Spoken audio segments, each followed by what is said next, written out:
Have you ever imagined waking up on the most important morning of your life, only for everything to start going wrong before the sun is even fully up? For many brides, the wedding day is supposed to feel like a dream. But for one young woman, it turned into a mix of panic, tears, pain, and a lesson she would never forget. Her name was Emily Carter, a 25-year-old wedding photographer from Rochester, New York. She had spent years capturing other people's happiest moments, always wondering what her own wedding day would feel like. She imagined soft music, happy tears, and the perfect walk down the aisle toward the love of her life, Daniel. She had planned everything for months. The flowers were chosen carefully. The dress had been altered 3 times until it fit like magic. The venue, a beautiful lakeside country club just outside the city, looked like something from a movie. Every tiny detail mattered to her, because Emily was the kind of person who believed memories lived in detail. The night before the wedding, she barely slept. Not because something was wrong, but because she was too excited. She kept checking her phone, reading sweet messages from friends, laughing at old photos Daniel had sent her from when they first started dating. At around 2 a.m., he texted her one final message. "Tomorrow, I marry my best friend." She smiled so hard it almost hurt. She replied, "Tomorrow, I marry mine too." Finally, after forcing herself to sleep for a few hours, morning arrived. The sky was clear. The weather was perfect. It felt like the universe was blessing her big day.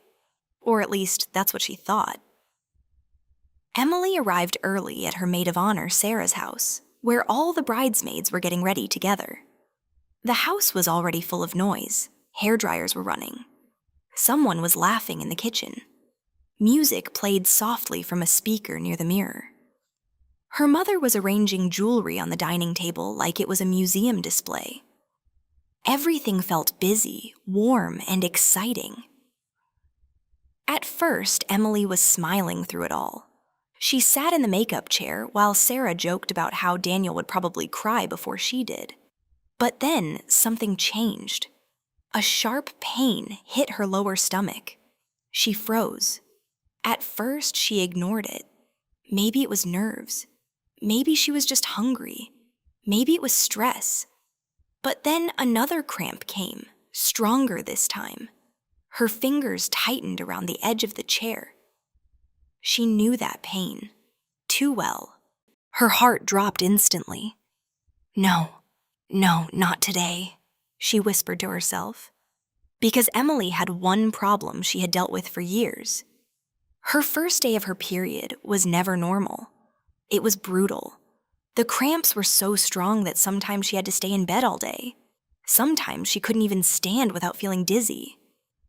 And the worst part?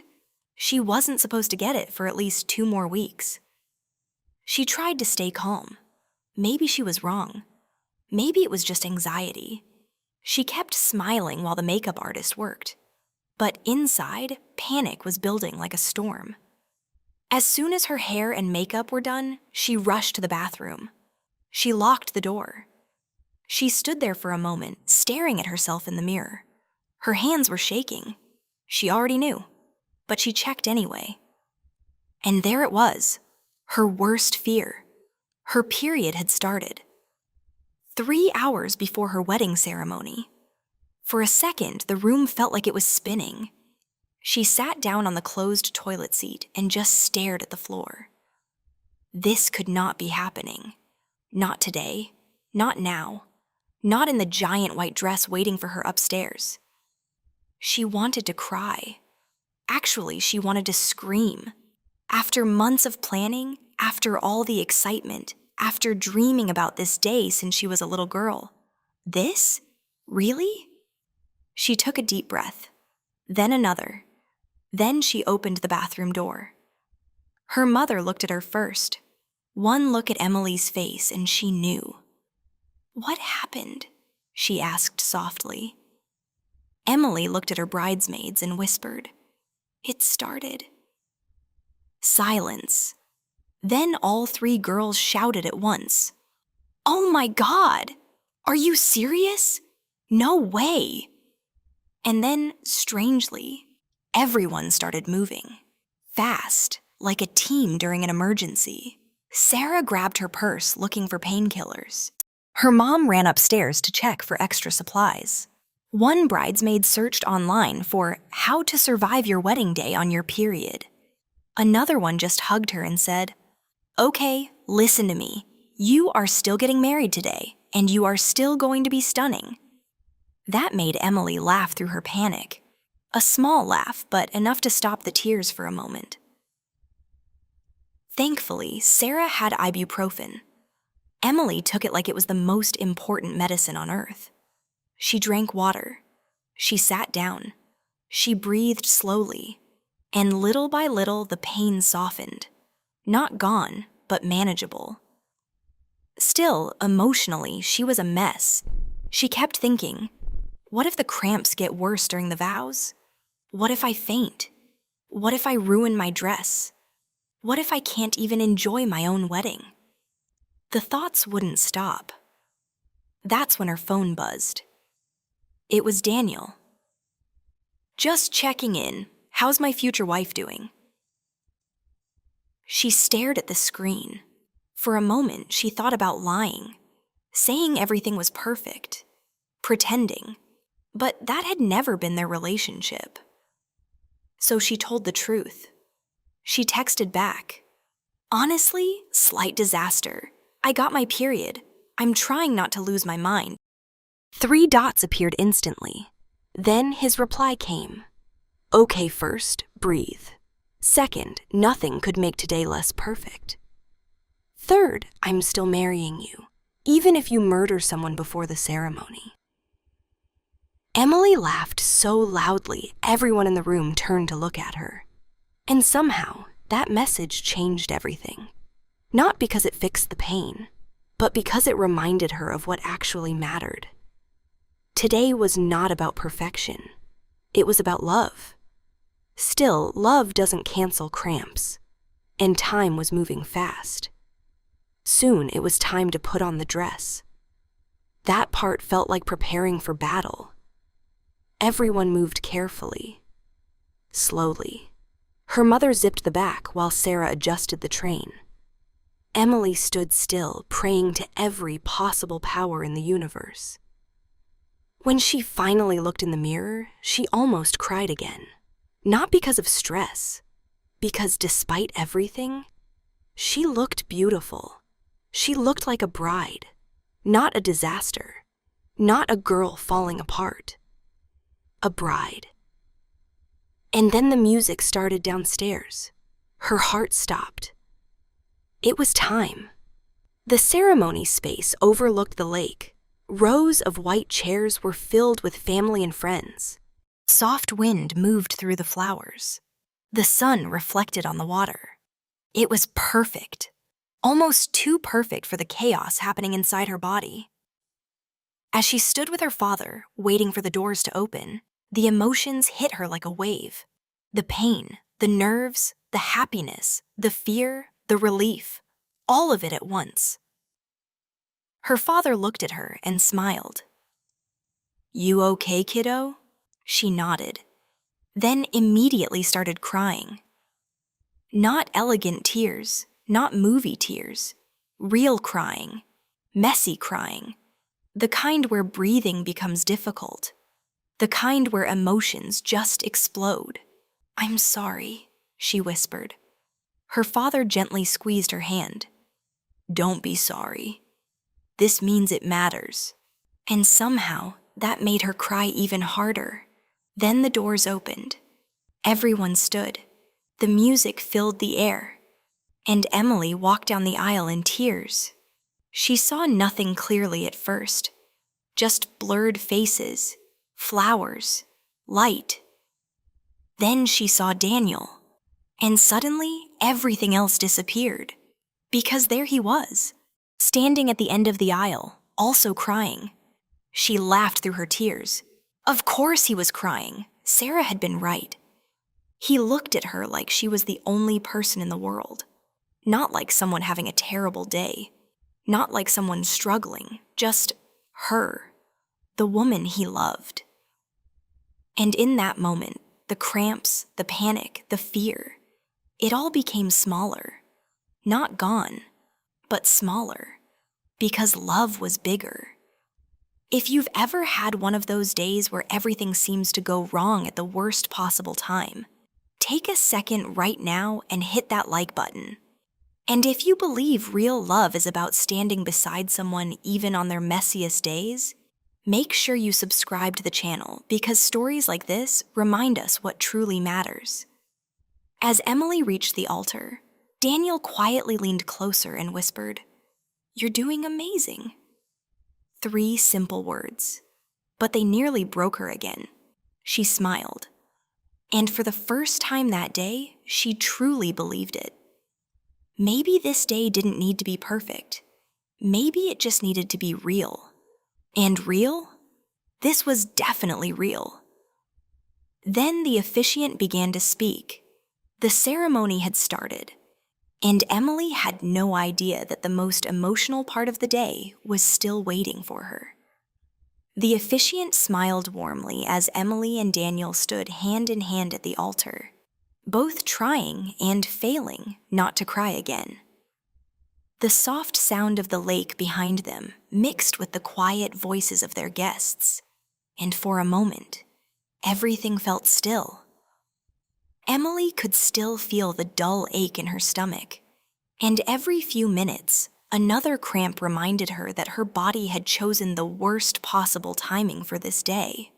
But now, standing across from Daniel, it felt easier to breathe. The officiant began speaking about love, friendship, and choosing each other every single day, even when life gets messy. Emily almost laughed at the timing of that sentence. Messy? That was definitely the perfect word for today. She glanced at Daniel. He gave her that little smile, the one he always used when he knew she was overthinking. The smile that said, "I'm here, you're okay, keep going." And she did. When it was time for their personal vows, Emily suddenly felt her chest tighten. She had practiced these words 100 times. In the mirror, in the shower, while driving alone. She thought she was ready. She was not ready. She unfolded the small piece of paper with shaking hands. The first line was simple. "Daniel, you walked into my life when I wasn't looking for anything." Her voice cracked immediately. Guests smiled softly. Her mother was already crying in the front row.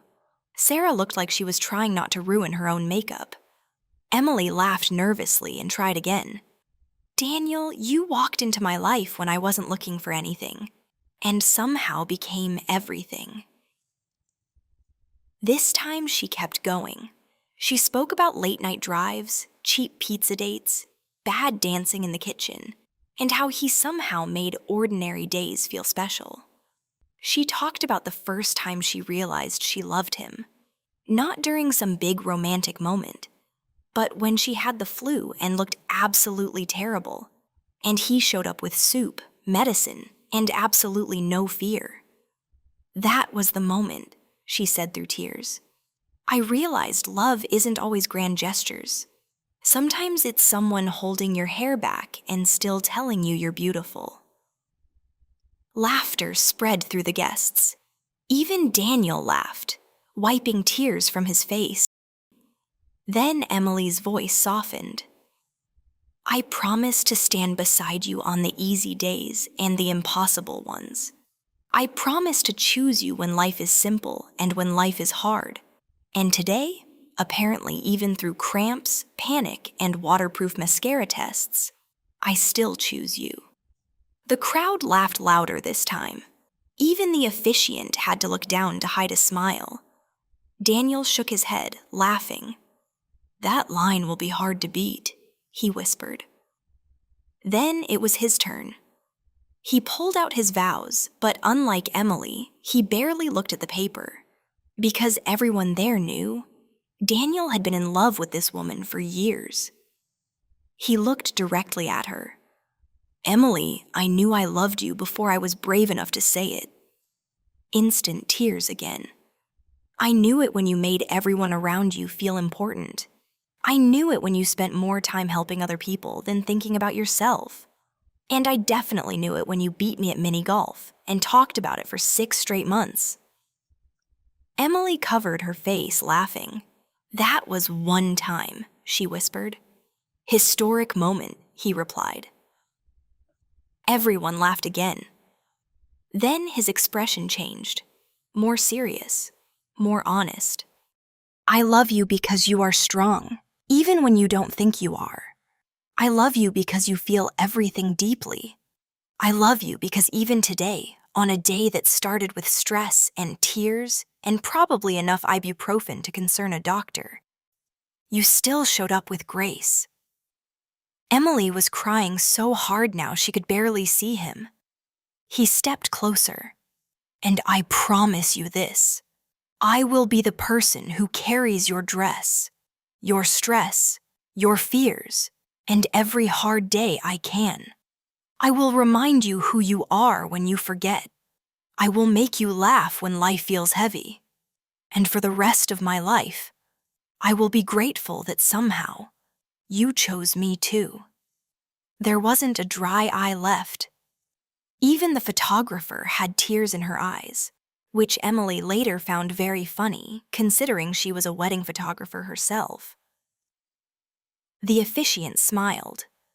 Well, he said, I think we're all emotionally destroyed now. The guests laughed through tears. Then came the final words, the rings, the promises, the deep breath before everything changed forever. By the power vested in me, the officiant said, I now pronounce you husband and wife. And then, you may kiss your bride. The cheers were immediate, loud, happy, real. Daniel kissed her like the whole world disappeared. And in that moment, Emily forgot everything else. The pain, the panic, the ruined schedule, the fear from that morning, gone. All she could feel was joy. As they walked back down the aisle together, hand in hand, everyone was cheering. Her father was clapping like he had personally won something. Her mother was crying so much she needed tissues from 3 different people. And Sarah was shouting, "You did it!" like they had survived war. Honestly, it kind of felt like they had. The ceremony was over, but the day was far from finished. Next came photos, and of course, nature decided to add one more surprise. Just as they stepped outside near the lake for golden hour pictures, it started raining. Not dramatic movie rain, not romantic light rain. The kind of annoying, sudden rain that makes everyone yell and grab chairs for no reason. Emily looked up at the sky and just started laughing. She couldn't help it. At that point, what else could happen? Maybe a tornado, maybe aliens. Why not? Daniel laughed too. That's it, he said. Your wedding is officially a full adventure film. But strangely, the rain became one of her favorite parts. Because instead of panicking, everyone ran outside anyway. Her bridesmaids held the dress up. Daniel got soaked. The photographer kept shouting, "This is actually amazing! Don't move!" And the pictures? Beautiful, wild, real, not perfect. Better than perfect. At the reception, the energy completely changed. The ballroom was glowing with warm lights. Music filled the room. People were laughing at the bar. Kids were stealing extra desserts. And suddenly, it no longer felt like a stressful wedding day. It felt like a celebration. Emily finally sat down for dinner and realized something shocking. She was starving.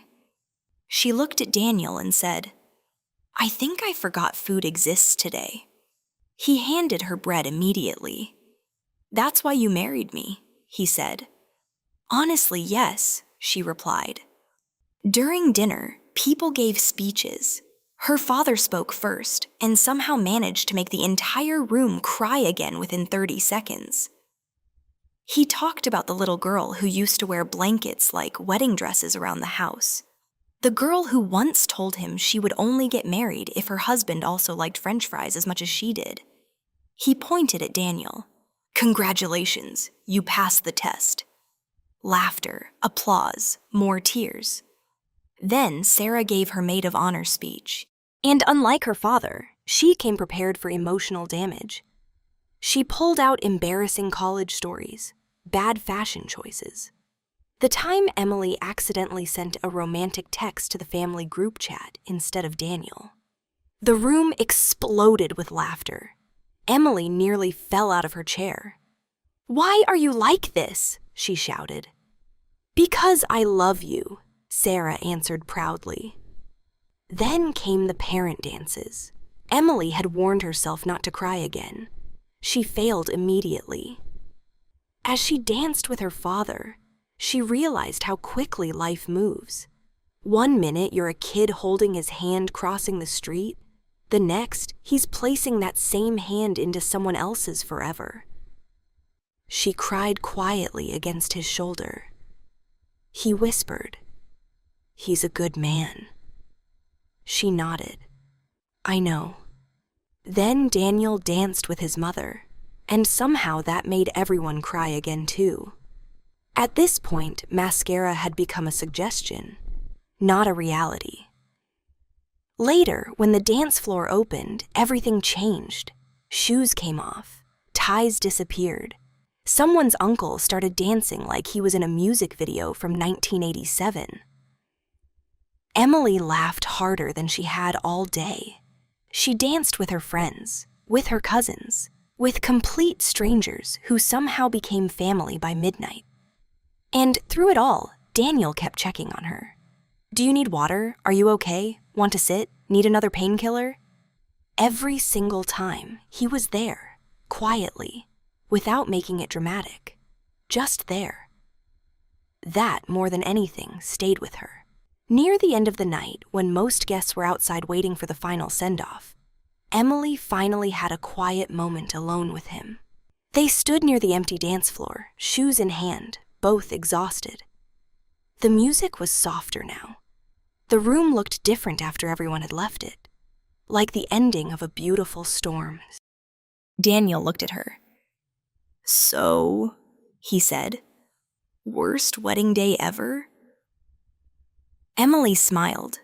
She thought about the morning panic, the bathroom tears, the cramps, the fear, the rain, the emotional chaos, everything. Then she shook her head. "No," she said. "Actually, the best." He smiled. "Even with the surprise attack from your body?" She laughed. "Especially because of that." He looked confused. She stepped closer. "Because it reminded me that perfect isn't real. But this, us today, all of it, this was real, and real is better." He kissed her forehead. "That sounds like something you'll post online tomorrow and accidentally make famous." She laughed. "Maybe I will." And she did. A few days later, after the wedding, Emily shared a short video online talking honestly about getting her period just hours before walking down the aisle. She thought maybe a few friends would laugh. Maybe some brides would relate. She was very wrong. Within one day, millions of people had watched it. Messages flooded in from women around the world. Brides sharing their own wedding disasters. Women saying, "I thought I was the only one." Future brides asking for advice because their wedding dates lined up with their cycle calendars. Even though a few people left rude comments, as the internet always does, the overwhelming response was kindness. And that mattered most. Because Emily never posted it for attention. She posted it because silence makes ordinary struggles feel like shame. And she wanted other women to know they were not alone. Your wedding day doesn't have to be flawless to be unforgettable. Sometimes the best memories come from the parts you never planned. Sometimes love looks less like a perfect movie scene and more like someone handing you ibuprofen, carrying your dress, and telling you you're still beautiful while you're crying in waterproof mascara. That is love. That is marriage. And that is why, years later, when Emily looked back at her wedding photos, she didn't remember the panic first. She remembered the laughter, the rain, the tears, the vows, the way Daniel looked at her, the way everyone showed up for her. She remembered love. So if life ever ruins your perfect plan, don't panic too quickly. Sometimes the mess becomes the memory. Sometimes the unexpected becomes the story you tell forever. And sometimes the most imperfect day of your life becomes the most beautiful one. Because in the end, it was never about the perfect wedding. It was always about marrying the right person. And for Emily, that part went exactly right. Thank you for watching. If you enjoyed this story, please give it a thumbs up and share it with your friends.